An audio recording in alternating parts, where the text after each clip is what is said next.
Bismillahirrahmanirrahim. Assalamualaikum warahmatullahi wabarakatuh.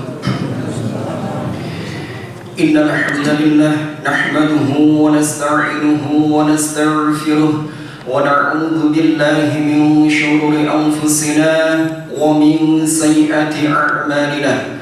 Man yahdihillahu fala mudilla lahu wa man yudlil fala hadiya lahu. أشهد أن لا إله إلا الله وحده لا شريك له وأشهد أن محمدا عبده ورسوله. قال الله تعالى في كتابه الكريم: أعوذ بالله من الشيطان الرجيم. يا أيها الذين آمنوا اتقوا الله حق تقاته ولا تموتن إلا وأنتم مسلمون. أما بعد فإن أصدق الحديث كتاب الله وخير الهدى هدى محمد صلى الله عليه وسلم وشر الأمور محدثاتها وكل محدثة بدعة وكل بدعة ضلالة وكل ضلالة في النار.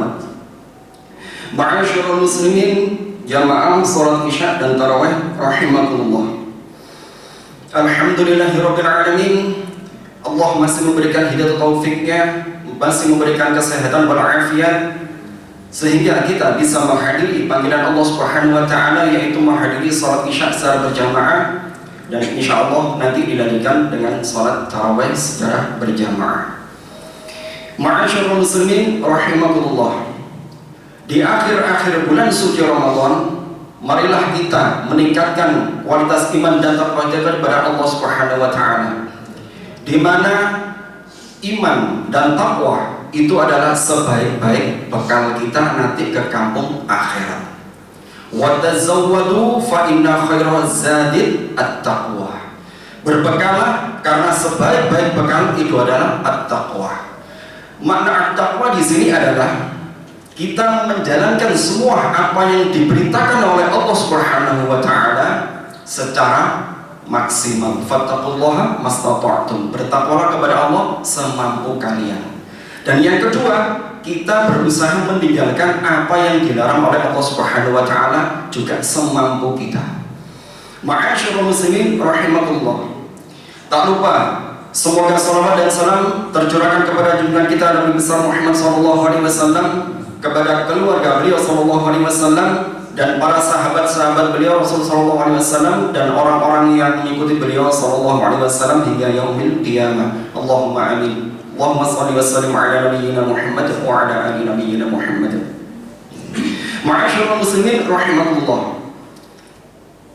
Sesuatu amal ibadah yang disyariatkan di dalam agama Islam, kita harus mempunyai ilmu dulu.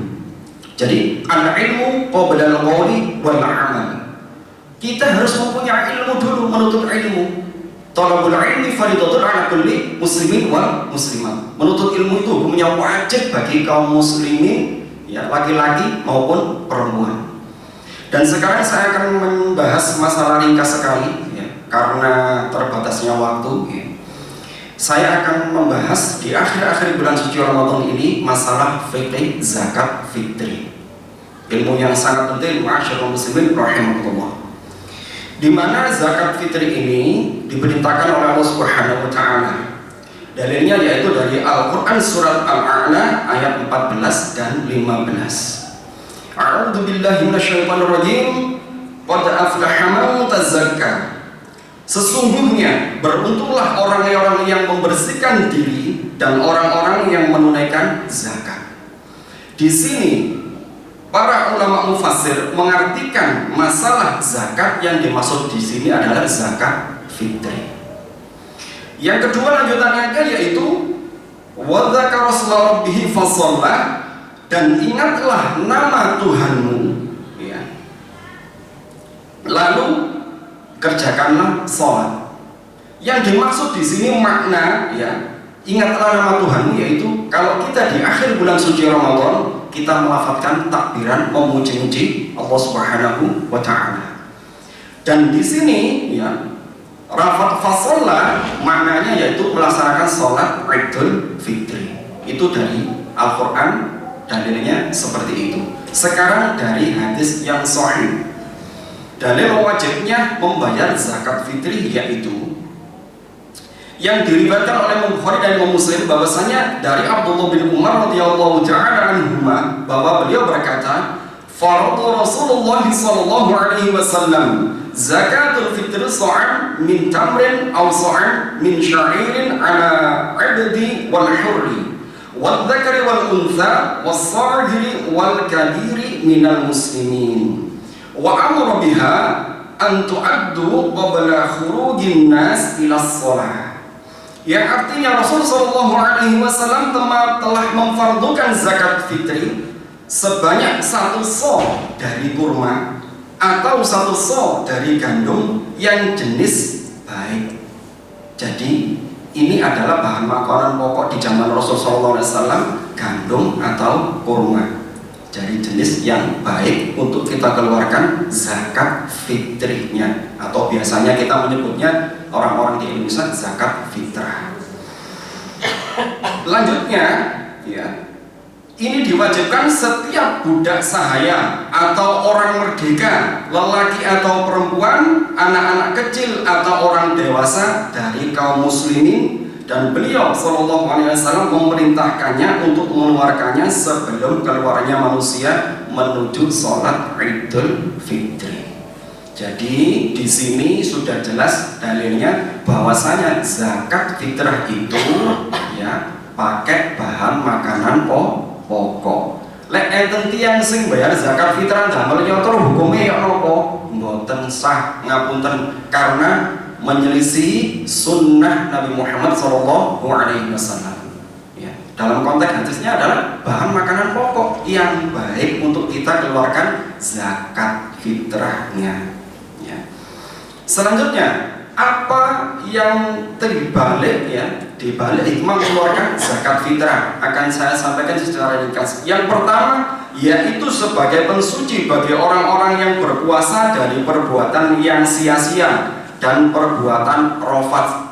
Apa itu rofat? Ya, perbuatan keji atau perkataan keji, perbuatan kotor atau perkataan kotor, perbuatan syahwat atau perkataan yang mengandung syahwat. Itu yang pertama, saya sampaikan secara ringkas. Yang kedua, yaitu sebagai makanan untuk orang miskin agar mereka tidak meminta-minta saat hari raya Idul Fitri, agar mereka juga bersama-sama bergembira di hari raya Idul Fitri bersama orang-orang yang diluaskan rezekinya oleh Allah Subhanahu wa ta'ala.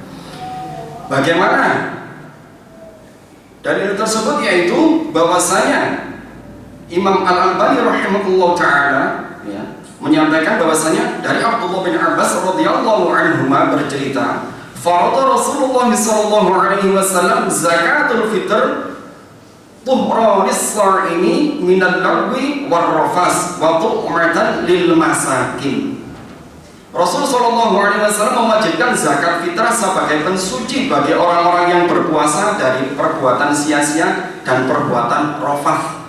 Yang saya sebutkan tadi, makna rafas sudah jelas, dan sebagai makanan untuk orang-orang miskin. Sampun jelas ya, bahan makanan pokok ya, untuk orang-orang miskin. Yang ketiga yaitu sebagai pembersih badan. Allah Subhanahu wa ta'ala menetapkan badan tersebut pada setiap tahunnya ya, dan Allah Subhanahu wa ta'ala menetapkan badan tersebut dari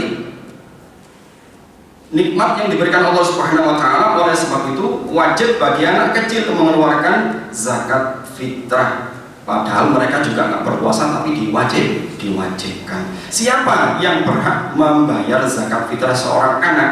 Yaitu orang tuanya atau walinya yang menanggung nafkah dia ya.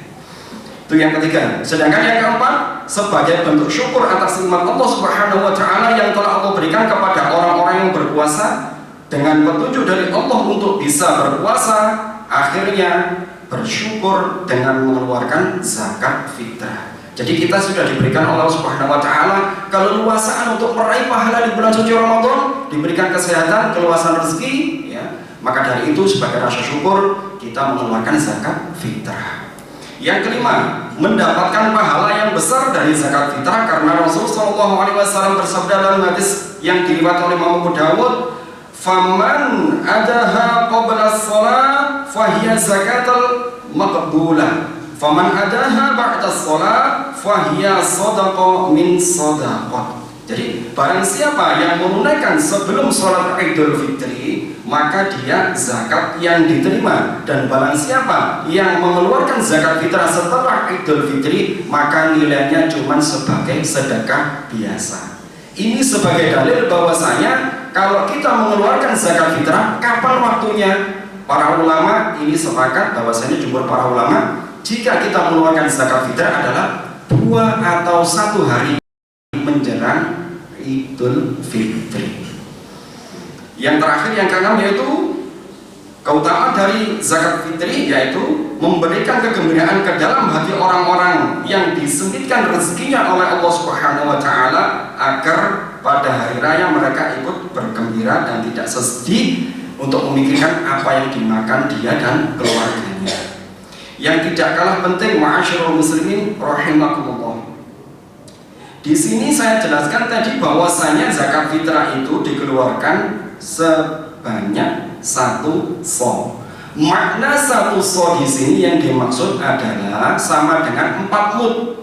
1 mud, 2 cakupan, 2 telapak tangan orang yang tidak terlalu besar, orang yang tidak terlalu kecil, orang yang sedang-sedang tangannya di Madinah dulu. 1 mud, 1, 2, 3, 4, sampai 4. Jadi 1, 2, 3, 4, 2 cakupan tangan ini yang dimaksud dengan 1 shaw. Jadi 1 shaw sama dengan 4 mud dari bahan makanan pokok. Seperti itu. Jadi ringkas ini, saya ringkas semuanya ya. Bahwasanya di sini ada terjadi ikhtilaf, perbedaan pendapat para ulama. Bagaimana kita menyikapinya? Ada yang berpendapat 2,4 kg sah. Ada yang berpendapat 2,5 kg sah. Ada pendapat yang ketiga 2,750 kg sah. Pendapat yang paling berhati-hati dan insya Allah pendapat yang selamat adalah 3 kg bulan. Selebihnya kita niatkan sedekah. Selamat guys. Gak ngerok kontok-kontokan 2,4, 2,5, 2,750, 3 selamat. Wes gak kontok-kontokan, selebihnya kita niatkan sedekah. Ya, seperti itu. Ma'asyiral muslimin rahimakumullah. Di sini yang berhak menerima zakat adalah innamas shadaqatu lil fuqara'i wal masakin. Jadi yang berhak menerima zakat fitri adalah fakir dan miskin. Kalau jenengan biasanya kurang paham, mohon maaf ya. Fakir miskin sak paket. Padahal fakir sendiri, miskin sendiri. Penjelasannya secara ringkas untuk terakhir saya penyampaian, karena ilmu itu bocor disampaikan dengan jelas ya, meskipun waktunya mepet ya. Fakir apabila dia dalam 1 bulan kebutuhan pokoknya 6 juta, dia kerja, punya pekerjaan tetap, tapi kebutuhan dia, penghasilan dia kurang dari setengahnya 6 juta, jadi kurang dari 3 juta, maka dia termasuk golongan fakir. Nah, sedangkan kalau golongan miskin bagaimana? Dia punya pekerjaan tetap, masih kuat kerja, tapi penghasilannya nggak sampai memenuhi 6 juta, lebih dari setengahnya. Ini yang disampaikan oleh Fadilatul Syekh Syekhuna Muhammad bin Shalih Al-Utsaimin rahimahullah. Jadi, ma'asyiral muslimin rahimahullah, ya. Sekali lagi saya tegaskan, bahan makanan pokok untuk bayar zakat fitri. Siapa yang berhak menerima? Ya, lil fuqara'i wal masakin. Orang fakir, miskin. Mudah-mudahan bisa bermanfaat. Ya, apa yang saya sampaikan, kalau nadanya agak lantang mohon maaf, cek gak ngantuk, cek roh ilmu nih mohon maaf. Setahun sepisan, jadi kita harus murojaah. Al ilmu qabla al-qawli wal amal. Jadi kita itu menuntut ilmu dulu, baru berucap dan beramal. Bukan beramal tanpa ilmu. Ya. Kalau ada padanya semata-mata dari Allah Subhanahu wa taala, kalau ada salahnya dari saya pribadi mohon dimaafkan. Subhanakallahumma wa bihamdika asyhadu an la ilaha illa anta astaghfiruka wa atubu ilaik. Subhanakallahumma wa bihamdika asyhadu an la ilaha illa anta. Assalamualaikum warahmatullahi wabarakatuh. Salat jami'ah.